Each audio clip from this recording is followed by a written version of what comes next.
அகிசிவத்தின் ஆன்மீக பயணத்தில் பல அதிசயங்கள் நிறைந்த அரபலீஸ்வரர் கோவிலுக்கு தான் நம்ம இப்போ வந்திருக்கோம். இது நாமக்கல் மாவட்டம் கொல்லிமலையில் அமைந்துள்ள கோவில்.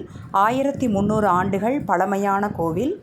பழங்காலத்தில் விவசாய நிலத்தில் விவசாயி ஏர் கலப்பை போடும் பொழுது கலப்பையில் ஒரு கல்பட்டு ரத்தம் வடிந்ததாகவும் அதை விளக்கு கொண்டு பார்க்கும் பொழுது அங்கே ஒரு சுயம்பு லிங்கம் இருந்ததாகவும் சொல்கிறாங்க. 18 சித்தர்கள் வாழ்ந்த இடம் அப்படிங்கிறதுனால அந்த சித்தர்கள்லாம் சேர்ந்து ஒரு மூலிகையை செஞ்சு அந்த லிங்கத்தில் பூசும்போது வடிந்த ரத்தம் நிறுத்தப்பட்டிருக்கு.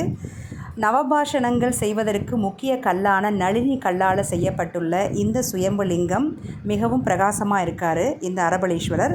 இங்கே இருக்கக்கூடிய அம்பாள் பேர் அறம் வளர்த்த நாயகி அம்மன்.